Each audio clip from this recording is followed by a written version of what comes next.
Vaultfall by Sascha Schmidt. I do not know if this will ever be played back. The recording timer says I have 41 minutes of oxygen at current draw. That assumes the scrubbers do not clog again.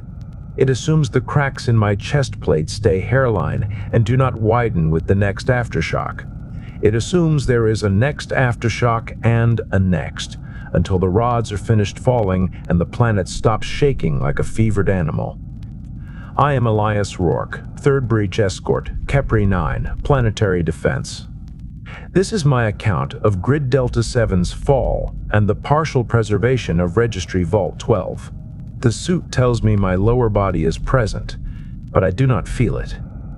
When I glance down, all I see is shattered ferrocrete, twisted rebar, and the rough, chipped curve of the data vault pressed against my right flank.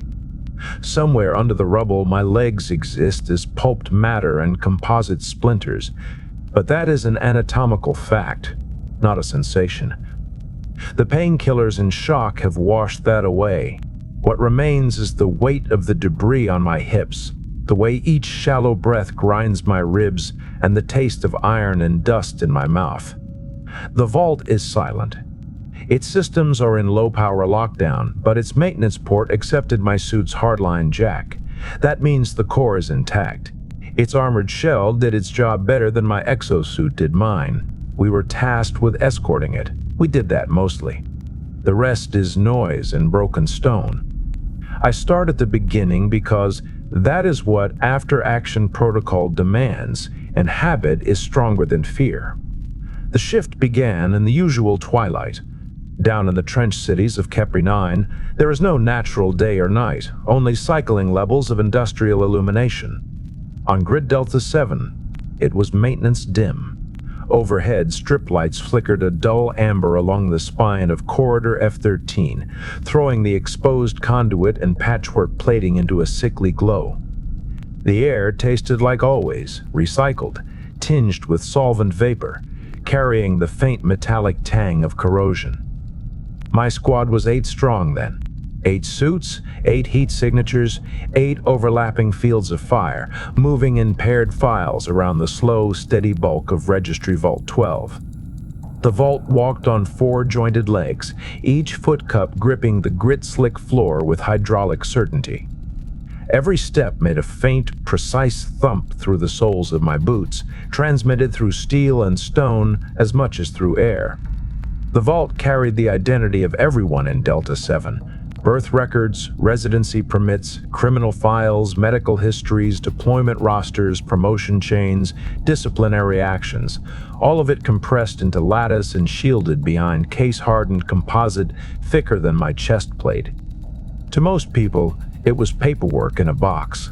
To Orbital Command, it was a node in the data mesh that kept the war machine coordinated and the civilian population legible. To the Synodic Choir, it would be a map and a key. We had orders not to let them take it. If that meant destroying it, there were thermite charges in its belly designed exactly for that. Command preferred relocation. The vaults cost resources and time to fabricate. People could be conscripted.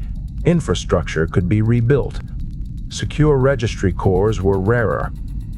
We were moving it from Spine 12's registry hub down to a secondary shaft mouth, 2 levels below primary evacuation. The story from Command was that the upper spines were compromised, surface breaches too frequent, main evac lines at risk. The shaft at Delta 7 sub was buried deeper, hidden in maintenance schematics, shielded by tons of rock. I believed it. You always believe it until you have a reason not to. The alternative is paralysis. The first hint that this was not a standard relocation came from the comms haze.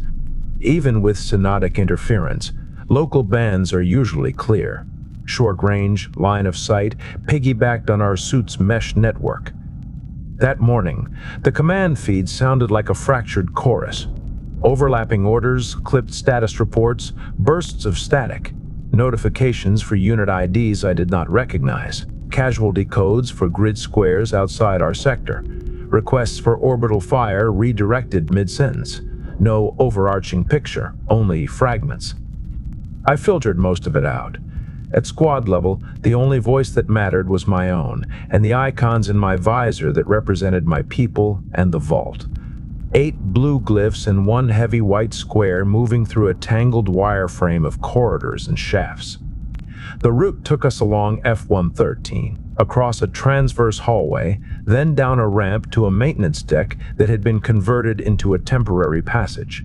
The floor vibrated faintly underfoot, the way it always did when the surface smelters cycled or the deep pumps kicked in. On Kepri 9, the planet never felt still.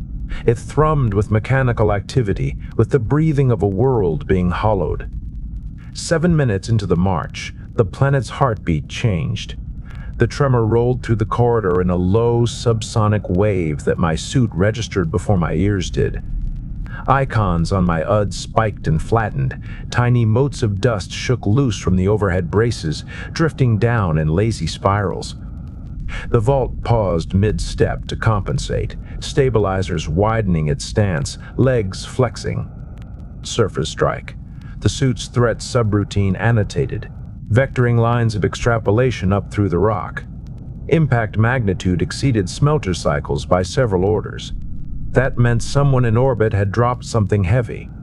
Whether it was human or synodic mass, I could not tell. The choir had learned to use our own debris fields against us. When enough metal is falling from the sky, authorship becomes academic. I logged the tremor and signaled the squad to tighten spacing. 8 suit icons pulled closer around the vault. The corridor narrowed ahead, and the walls began to sweat. We were passing a seam where the trench city's ferrocrete met raw rock. Years of micron-level erosion from the corrosive atmosphere had opened hairline cracks. Condensation seeped through them as a thin sheen of chemically polluted moisture.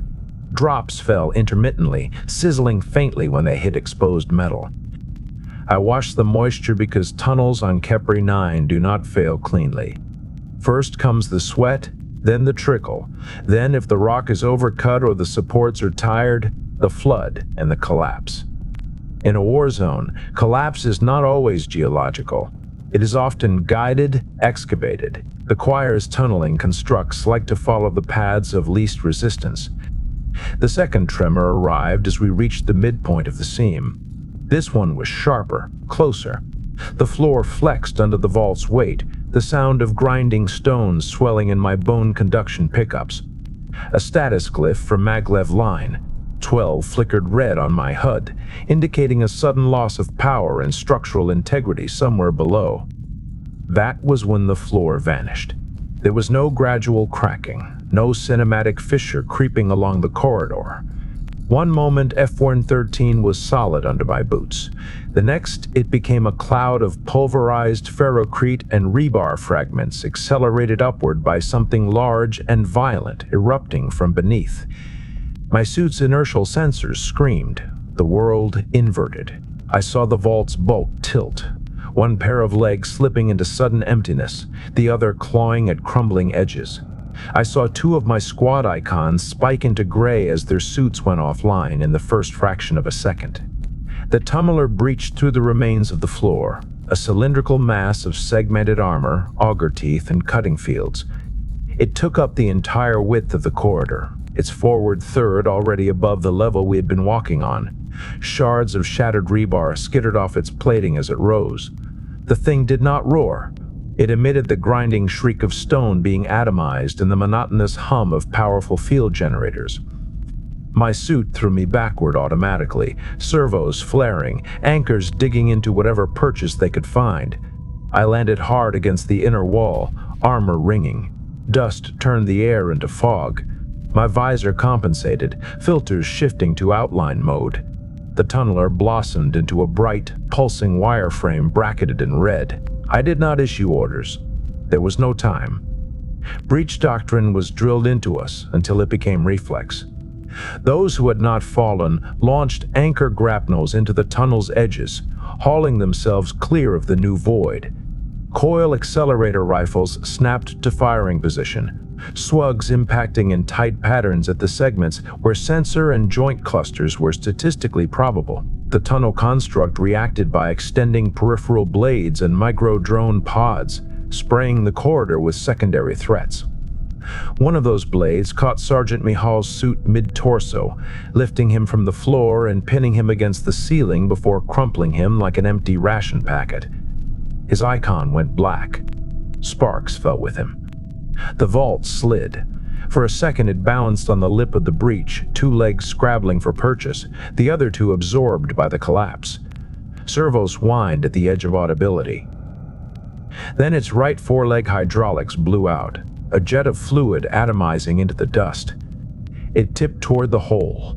Tactical priorities shifted in a heartbeat. The tunneler was lethal, but if the vault fell into its jaws, the mission ended, and all that followed would be cleanup and sterility. I fired grapnels past the construct, into the far lip of the breach, using the exosuit's full assist to yank my bulk into the void's edge. My boots skidded on debris. I hit the vault's sloping flank sideways, mag clamps engaging with a solid thunk. Warning glyphs flashed as the construct's cutting fields grazed my left leg, stripping outer plate, but the layer underneath held. I triggered the suit's auxiliary anchors, sending two more lines into the intact flooring behind me. Their barbs bit into ferrocrete, cables going taut. For a moment, my entire world reduced to tension calculations, suit actuators straining, the vault's mass pulling downward, the anchor's HUD indicators hovering just below critical load. The rest of the squad mirrored the maneuver where they could. 4 suits remained functional, not counting Mihal and the 2 who had dropped straight into the tunneler's maw when the floor gave out. Anchor lines crisscrossed the air. The vault jerked, stopped, shifted. Its remaining good legs scrabbled blindly, then found purchase on the far lip, claws digging in. The construct seemed to realize its prey was escaping. It surged upward, bringing its mass into full contact with the vault's underside and the tangle of cables. My anchor screamed in the suit's haptic feedback, a keening vibration transmitted directly into my bones. A second later, 2 of them snapped in a cascading failure, the recoil yanking me forward. The vault slid another meter. Its bulk collided with the construct's housing, scraping armor against armor, sending a high, grating shudder through my teeth. Then its forward legs found solid ground on the far side. With a final, straining lurch, it dragged itself clear of the breach.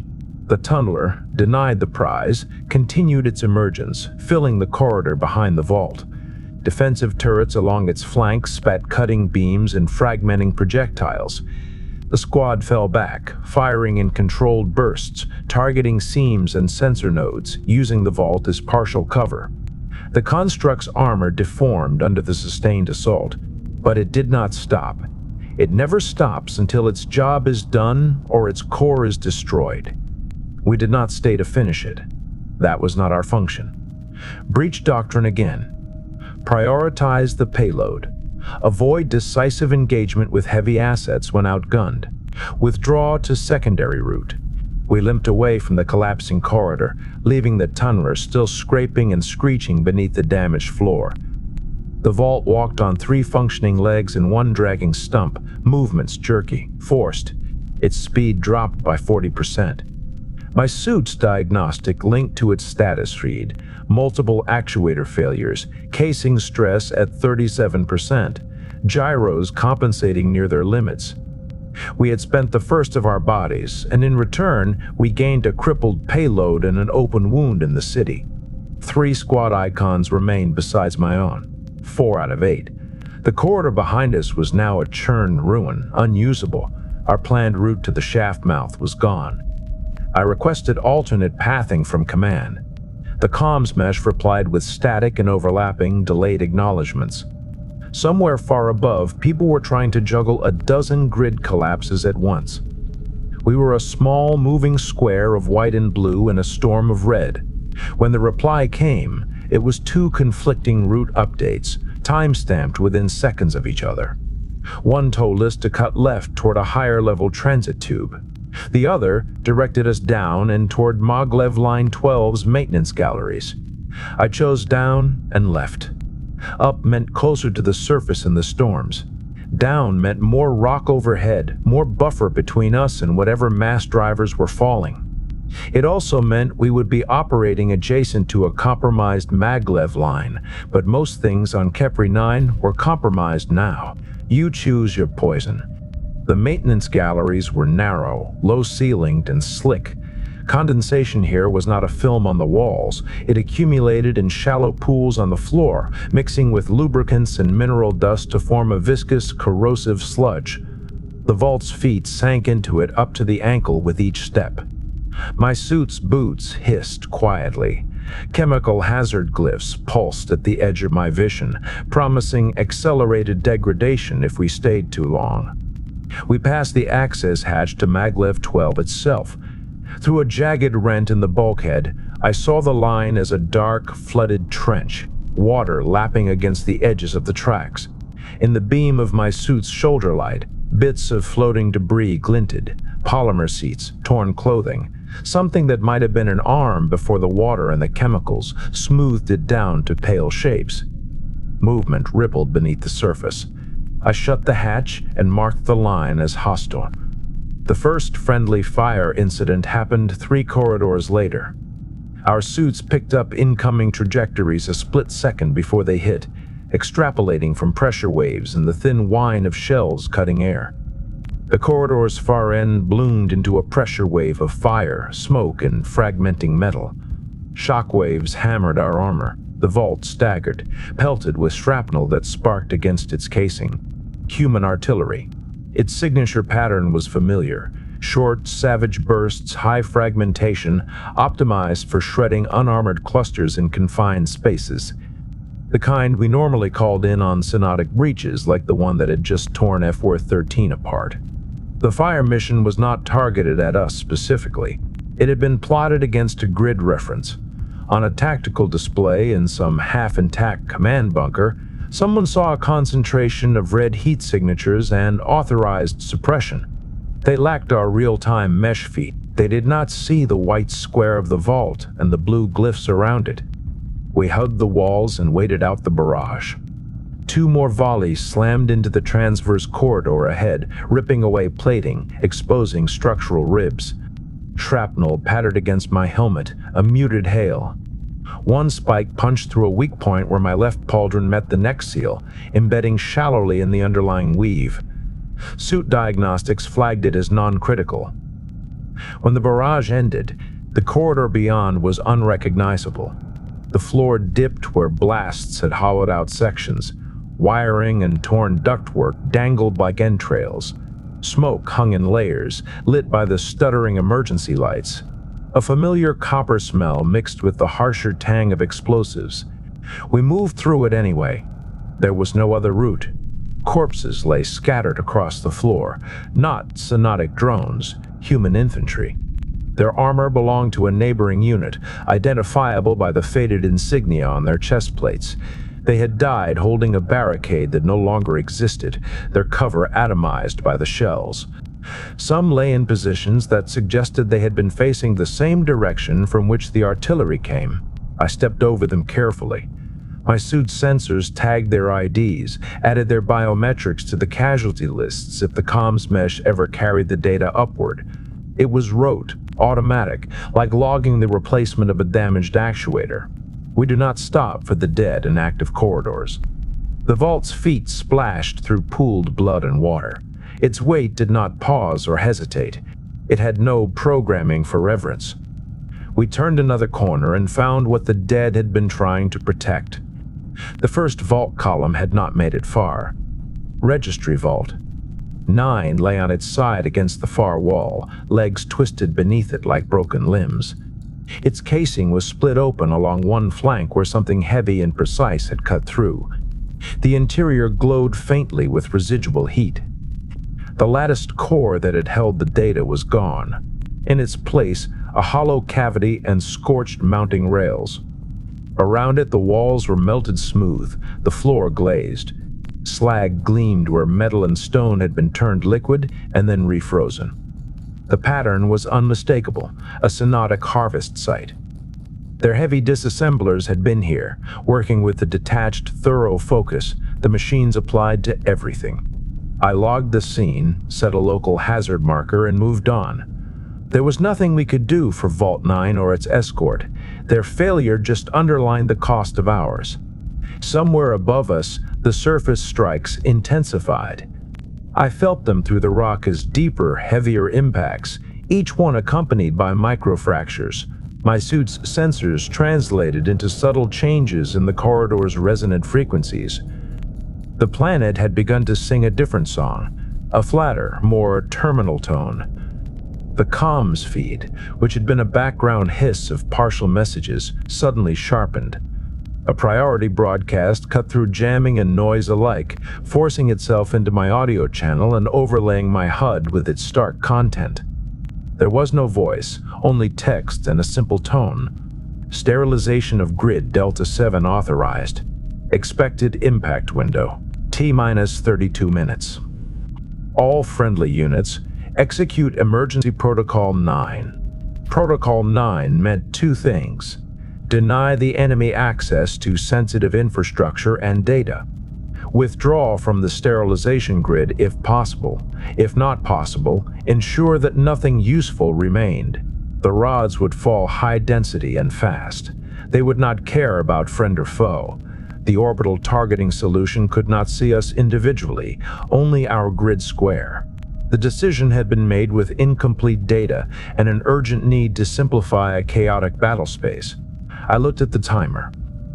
32 minutes. That was the life expectancy of anything breathing air in Delta 7, plus or minus error margins. I did mental math. Distance to shaft Delta 7 sub, as originally planned. The Vault's reduced speed, the degraded terrain, the likelihood of additional synodic interference, the probability of a secondary collapse along the maglev galleries. Even if we moved without contact, we would be lucky to reach the shaft with 10 minutes to spare. If the shaft itself had not already been compromised by tunneling or strikes, if the access control system still recognized our clearance codes, if the Vault's damaged leg did not fail completely. The numbers did not argue for success. They rarely do at this stage of a campaign. I did not share the timer with the squad. They had access to their own feeds and could see it if they wanted. Most frontliners do not check. They focus on the meter in front of them. That is enough. Instead of running straight for the shaft, I reconsidered our destination. Sterilization grids are plotted on mapped infrastructure, but not every tunnel is on the map. Maintenance runs and abandoned service shafts cut deeper and stranger paths through the rock.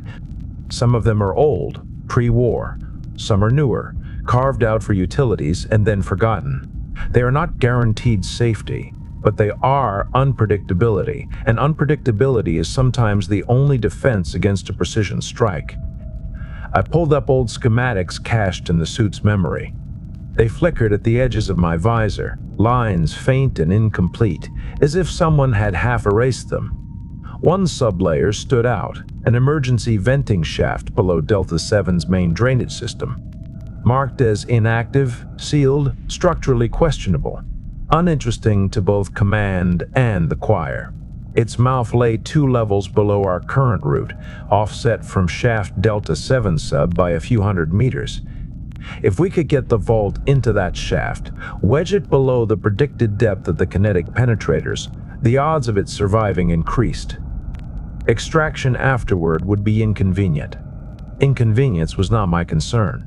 I plotted a new path.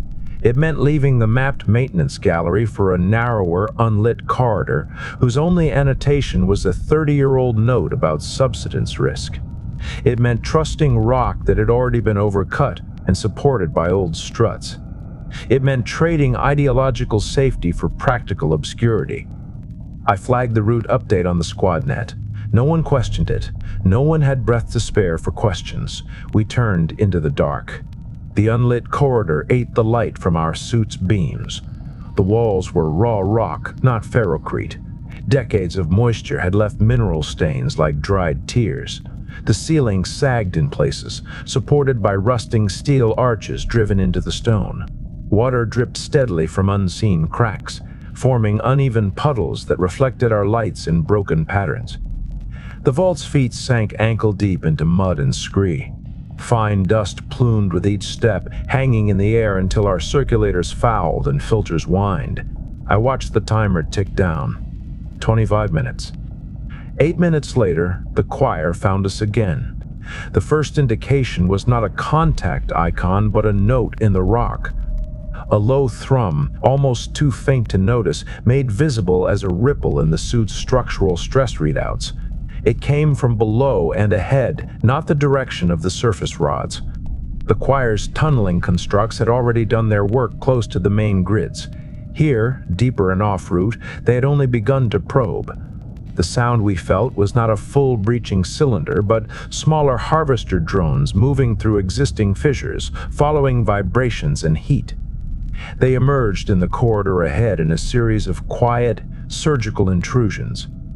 The rock bulged gently in 3 places along the left wall, then split open along hairline cracks, extruding smooth, segmented forms the size of large dogs. Their surfaces were matte, absorptive, minimizing reflections.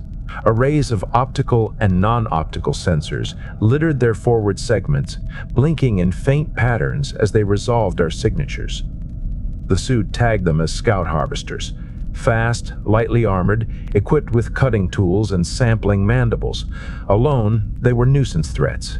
In numbers, supported by reinforcements, they became the front edge of a wave.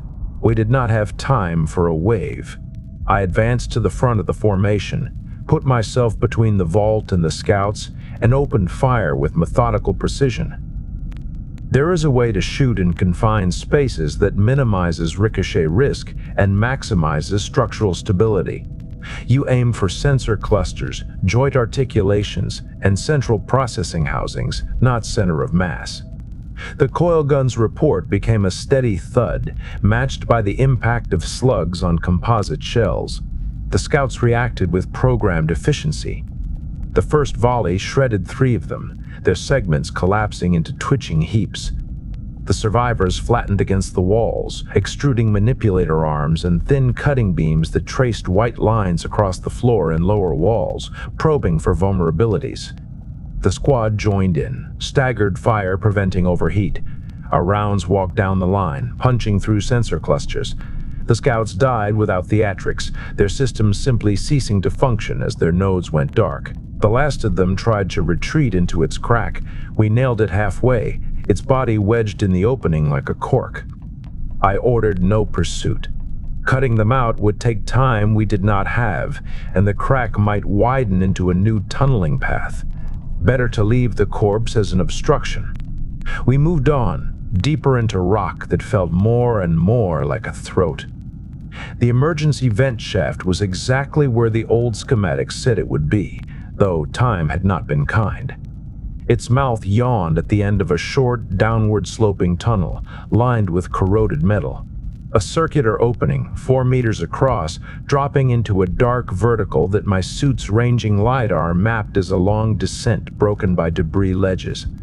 Originally, it had connected to a network of ducts designed to equalize pressure between deep galleries in the surface.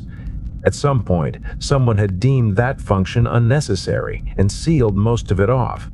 The shaft's current purpose was to accumulate dust and forgotten things. We needed it to accumulate one more. The lip was jagged, the metal lining warped. The vault's bulk barely fit within the circle.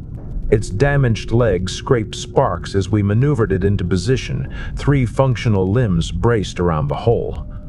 My suit's servos strained as I helped guide its mass, acting as a lever and counterweight. The plan was simple. We would push the vault into the shaft, allowing it to descend under controlled slide until it lodged on a structural narrowing 20 meters below. Our suits were not rated for that kind of descent. The vault, however, was built to survive impacts and shock loads. We had 18 minutes left when the next tremor hit. This one was different in character. Not the localized grind of a tunneler or the distant rumble of general bombardment. It was a sharp, clean jolt, followed by a sustained, low-frequency vibration that rattled my teeth and made my vision blur for a heartbeat. The first rod had impacted somewhere within Delta 7's grid square. The timer adjusted for the new reality, recalculating based on observed arrivals. The expected window narrowed. 17 minutes. The squad began final positioning. 2 suits braced behind the vault, using their exoskeletons' full strength to push. I positioned myself at the side, ready to shove the vault's center of mass into line if it started to twist. The 4th suit moved to the opposite side to mirror my force. The vault's legs retracted partially, lowering its body toward the shaft. Mechanical groans echoed in the tunnel as joints protested. At my signal, the others pushed. The vault slid. Its front edge tipped over the lip, weight shifting. For one moment it hung in balance, then its mass tilted decisively, and it began to fall. We rode it only for a fraction of a second, using the initial momentum to guide its path. Then we disengaged. Mag clamps released. Servos flared to counteract sudden emptiness. The vault disappeared below us in a cloud of rust flakes and dust, its armored back scraping the shaft walls with a sound like tearing metal sheets. My suit's sensors tracked its descent until the signal attenuated, then spiked when its mass struck the narrowing and lodged. The entire shaft shuddered. The impact jolted debris loose from the ceiling of the access tunnel. Rocks and chunks of lining rained down. One particularly heavy fragment hit the 4th suit square in the helmet. His icon flickered, then went dark. Brain case penetration. Death instantaneous. 3 suits now, not counting mine. 4, if you included the vault, which did not care and did not count. I moved to the edge of the shaft and peered down. My lights painted the vault's top, wedged at an angle, its legs folded uselessly beneath it. One of its casings had dented from the impact, but the status feed through my hardline connection showed no core breach. Its innards were intact, power cycling into low-draw mode to preserve integrity. I should have fallen back then, hauled the remaining suits out of the tunnel, and tried to make for the nearest point outside the grid.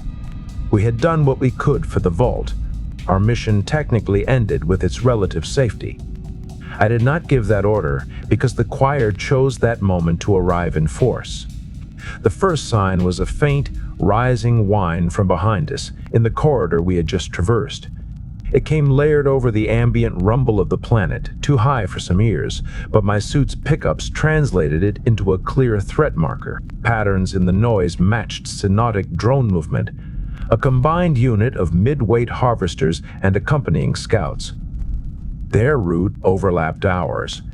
They had followed the trail of broken rock, scattered slugs, and heat signatures we had left behind. We turned as one, weapons up. The corridor behind glowed red in our HUDs as the first line of harvesters rounded a bend, their front segments studded with cutting arms, their bodies heavier and more armored than the scouts we had killed earlier. Behind them, smaller constructs flickered, sensor relays, target designators. The combined unit was large enough to matter, small enough that destroying it would still take more time than we had. They advanced without hesitation. They had our positions, our temperatures, our chemical signatures. They had the shaft's geometry mapped in real time through their own sensors. They saw the vault embedded below and evaluated its capture potential. The timer ticked down. 14 minutes. We opened fire at maximum sustainable rate. In a corridor that narrow, with walls that close, recoil management is crucial. I planted my boots, anchored my back against the shaft's lip, and let the exosuit's assistants soak the force. Slugs hammered into the leading harvesters. Fragments of composite shell flew. One harvester lost 2 of its primary arms and continued forward, dragging them, adapting its gait in microseconds. The squad's fire cut down the first wave, but more poured in from behind. The choir had dedicated real resources to this vector. Perhaps they had correlated the presence of registry vaults with human resistance patterns. Perhaps this was routine. We fell back step by step, keeping the shaft at our side. The harvesters advanced over their own wreckage, claws and feeds clicking on metal. Cutting beams lashed out, scoring the walls and our armor. My left forearm plate glowed orange where one beam skated across it, eating through outer layers. Suit temperature warnings intensified. Environmental seals held, barely. One of the remaining suits went down when a harvester's mandibles clamped around his left leg, crushing it at the knee and dragging him off balance. He tried to cut himself free with his wrist torch, but another harvester piled on, and then another, swallowing him beneath mechanized limbs. His icon went from blue to gray without fanfare. The rest of us kept firing. There is no room for extraction attempts when the line is collapsing. You hold until it cannot be held, and then you fall back, or you are counted among the fallen. The second suit fell to a different threat. The ground beneath him simply gave way. A secondary fissure opened, undermined by smaller tunneling scouts. His weight punched through, and he vanished into darkness with a half-uttered grunt, cut short by impact. His icon did not reappear. I found myself alone on the tunnel floor, with the shaft at my side, the vault below, and a wall of metal insects advancing. The rods impacted again above us. The shockwave this time was stronger. Dust cascaded from the ceiling in sheets. A structural support beam near the tunnel's midpoint shifted, its base cracking. My HUD painted stress vectors in angry colors. Decision time. I could hold the corridor for a few more minutes, taking down as many harvesters as possible, and then be buried with them when the rods reached our depth. Or I could force a collapse now, denying the choir the shaft and the vault. I had one asset left that could shape the battlefield meaningfully, my exosuit's power core and explosive yield if deliberately breached. I moved back to the shaft's edge, putting my body between the vault's position below and the main mass of advancing machines. The harvesters, sensing proximity to their objective, accelerated. Cutting beams intensified, flaring brighter in the dust. My armor shrieked as they scored it, layers failing one by one. I triggered the charges on my remaining shaped charges and set them along the tunnel's ceiling, right at the point where the structural beam had shifted. The suit's assistance made the movements fast, despite my injuries. My breath echoed loud in my ears, each inhale a rasp, each exhale a wheeze. The charges alone might not bring down the tunnel. The rods would do the rest soon enough, but I could not rely on timing. I needed immediate collapse, so I authorized a core overload. The suit's power unit was not designed to explode. It was designed to fail safe. But any concentrated energy source can be coaxed into violence if you are determined enough. I bypassed 3 safety interlocks with override codes most infantry never learn, drew down the input limits on the regulator, and set a short timer. 7 seconds. Enough to trigger the charges and throw myself toward the shaft, using the last reserves of servo power to carry me out of the direct blast radius. Not enough to think much about anything. I thumbed the detonator. The charges blew first, punching jagged holes into the ceiling and shattering the already overstressed beam. Cracks raced through the rock like lightning. Fragments fell, crushing the first rank of harvesters. Dust filled the air, turning my visor's view into a monochrome snowstorm. Then the core went. For a brief instant, my entire world became white. Not light exactly, but overloaded sensor input. The suit shut down non-essential optics to preserve my eyes. Pressure punched into me from behind, a brutal hand smashing me forward. I felt my body leave the floor, sail over the shaft's lip, and collide with the far wall before sliding down into rubble. Consciousness went somewhere dark and distant for an unknown interval. When it came back, there was silence. The suit's emergency systems rebooted in survival mode. Most combat functions remained offline. Mobility systems were at 0. Both leg actuators read as absent, not just damaged.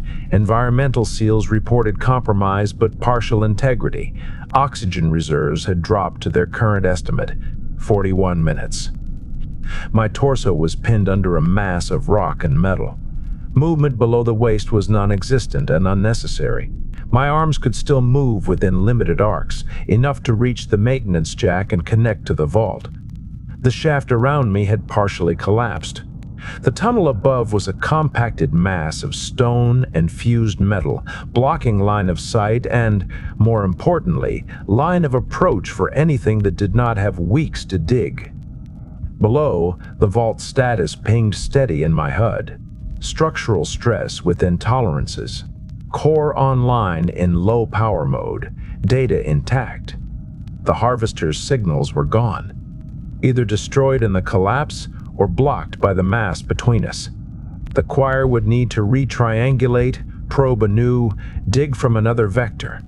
That would take time, and time is a resource even machines must account for. Above all of us, the rods continued to fall. Each impact transmitted as a deep, distant thud, like the planet's final heartbeats. They would shatter the upper structures, vaporize what remained of the trench city, vitrify streets and galleries. Down here, the shock would be less direct, but still severe. Some of the cracks in the shaft widened by micrometers with each strike. My suit registered those and added them to stress maps I no longer needed. I logged the mission as partially successful. Payload preserved. Escort unit lost. Enemy penetration delayed. After that, there was nothing left to do but record this. I think of the squad now only in abstract terms. 8 icons reduced to 1. Their names drift at the edge of recall, attached to faces my brain no longer has the bandwidth to reconstruct. In the end, we all become data in somebody's registry. Killed in action. Body not recovered. Assets expended. Up above, someone authorized Grid Delta 7's sterilization. Maybe they knew we were still down here. Maybe their map showed only red and no blue, only hostile vectors and an unmarked hollow where we now lie. The decision was clean in their logic. Deny the choir another prize, cut off a contaminated limb to save the torso. From where I am penned, it makes a cold kind of sense. I do not feel betrayed, I feel consistent. The war has always been like this on Kepri 9. You spend bodies to buy time. You spend time to move matter. You move matter to keep the data flowing and the machines guessing.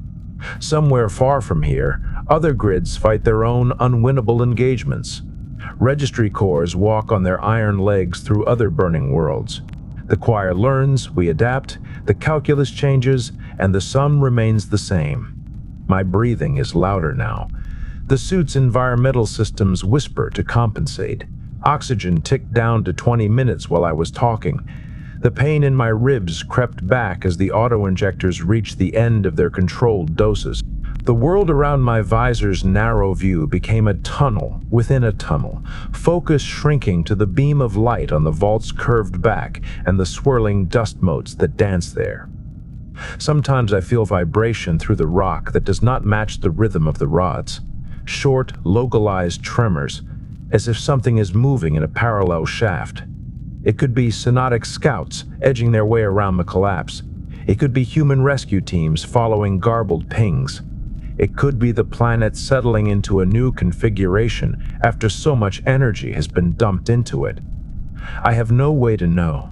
I choose, for now, to treat those tremors as irrelevant. My role in this battle is over. I sealed our vector. I wedged the registry core in a place that will take effort to reach.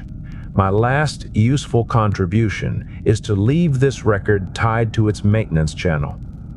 If someone recovers the vault, they will see the log and know that Grid Delta 7 was not surrendered without cost.